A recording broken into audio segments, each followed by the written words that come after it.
सबका साथ सबका विकास की बात कहने वाली भाजपा सरकार में गांव नाथूपुर की हाल बेहाल हो गया। गलियों से भरे सीवर के पानी ने ग्रामवासियों को जीना मुहाल कर दिया। गुड़गांव विधानसभा से आम आदमी पार्टी के प्रत्याशी वीर सिंह उर्फ बीरू सरपंच गांव नाथूपुर में जनसंपर्क अभियान के लिए पहुंचे। गाँव में पहुंचे बीरू सरपंच का ग्रामवासियों ने भव्य स्वागत किया और उन्हें गाँव की समस्याओं से अवगत करवाया। आम आदमी पार्टी के प्रत्याशी वीर सिंह ने कहा कि सबका साथ सबका विकास की बात करने वाली भाजपा सरकार के राज में गांव नाथूपुर का हाल बेहाल है। गांव से 100 मीटर की दूरी पर सभी सुविधा उपलब्ध है, जबकि गांव नाथूपुर मूलभूत सुविधाओं के लिए तरस रहा है। उन्होंने कहा कि जब गांव के लोग बराबर का टैक्स देते हैं तो सरकार की जिम्मेदारी बनती है कि गांव वासियों की मूलभूत सुविधाएं प्रदान करें। अगर बादशाहपुर विधानसभा क्षेत्र के मतदाता उन्हें अपना आशीर्वाद देते हैं तो दिल्ली और पंजाब की तर्ज पर इलाके का विकास करवाने में कोई भी कोर कसर नहीं छोड़ेंगे। दिल्ली की तरह इस इलाके के मोहल्ले में भी क्लिनिक होंगे। शिक्षा के क्षेत्र में बदलाव होगा। सरकारी स्कूलों को बेहतर किया जाएगा जिससे कि हर बच्चा शिक्षित हो सके। सरदारी का तहे दिल से स्वागत करना चाहूँगा, धन्यवाद करना चाहूँगा। मेरे यहाँ पहुँचने पर इतनी भारी संख्या में पहुँचे, मुझे बना के आशीर्वाद दिया, पगड़ी बांध के जो आशीर्वाद दिया उसका मैं तहे दिल से स्वागत करता हूँ, धन्यवाद करता हूँ। मेरे भाई भोला गुजर जी बड़े ही कर्मठ साथी है हमारे, जो आम आदमी पार्टी की बहुत एक रीढ़ की हड्डी है, बहुत मजबूती से आपके बीच में खड़े रहते हैं, लड़ाई में लड़ते हैं। भाई धीरज यादव जी जो ओबीसी सेल के प्रदेश के अध्यक्ष हैं, रितु दहिया जी जो जिला नजफगढ़ से अध्यक्ष हैं उसकी जिला की, मेरे सभी समाजिक बुजुर्गों, देखो चुनाव के टाइम पे तो वोट मांगने के लिए और हमारा बटन है झाड़ू का, तीसरे नंबर का मशीन में बटन है। आपने उसको दबा दबा के पहले नंबर पे करना है जब झाड़ू जीता है। देखो दो की बंधु, और मैं अपने नाथूपुर की गांव में भाई बीरू सरपंच का पहुंचने पे बहुत बहुत हार्दिक स्वागत करता हूं, अभिनंदन करता हूं, और इनके साथ इनकी पूरी टीम का अपने गांव नाथूपुर पर पहुंचने पर हार्दिक अभिनंदन है, स्वागत है। आज जो गुरुग्राम के हालात हैं वो किसी से छिपे और दबे नहीं हैं। आज किसी भी हमारे, मैं तो बात करता हूँ अपने नाथूपुर गांव की, आज आप किसी भी मोहल्ले में चले जाइए, किसी भी गली में चले जाइए, निकलने तक के लिए रास्ते नहीं है। हर जगह आपको सीवर ओवरफ्लो की समस्या मिलेगी, हर जगह आपको कूड़े की समस्या मिलेगी।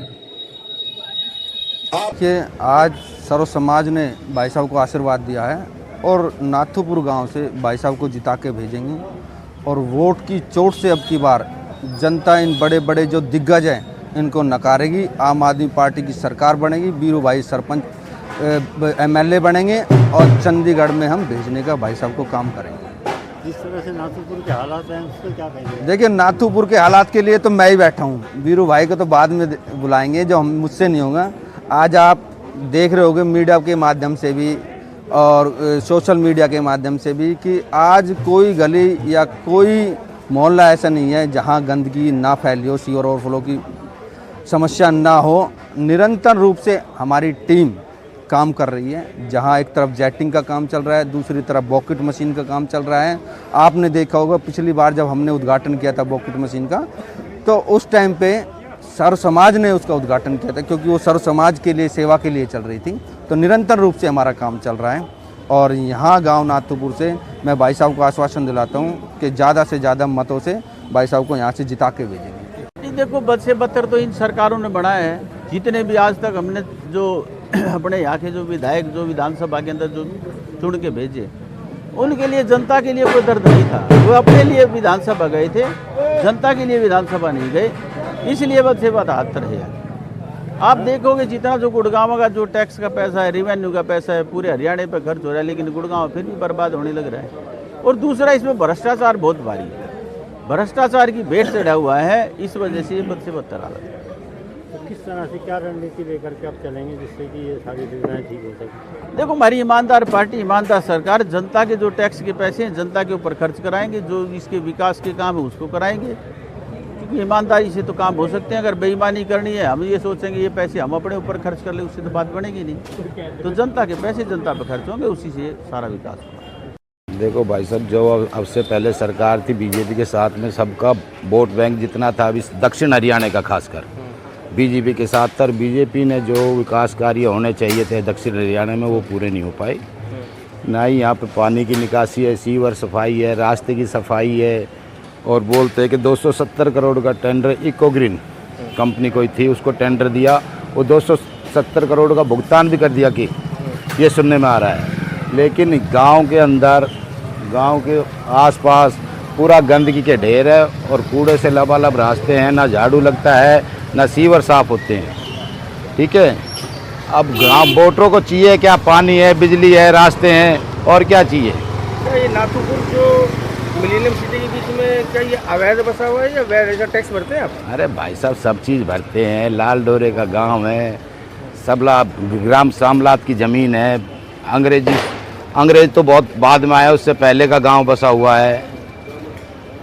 तो 10 साल तो बीजेपी सरकार को 10 साल बीजेपी। और फिर दूसरी बात है कॉरपोरेशन प्रशासनिक अधिकारी 7 साल हो गए अपनी मनमर्जी का काम करते हैं और कोई काम नहीं करते। टेंडर छोड़ के टेंडर को ऐसे ही हजम कर जाते हैं। उसका भुगतान कैसे करते, क्या करते, कहाँ काम हुए, कोई उसकी गणना नहीं है, गिनती नहीं है। ना मौके वारदात पर धरातल पे कोई काम दिखता है।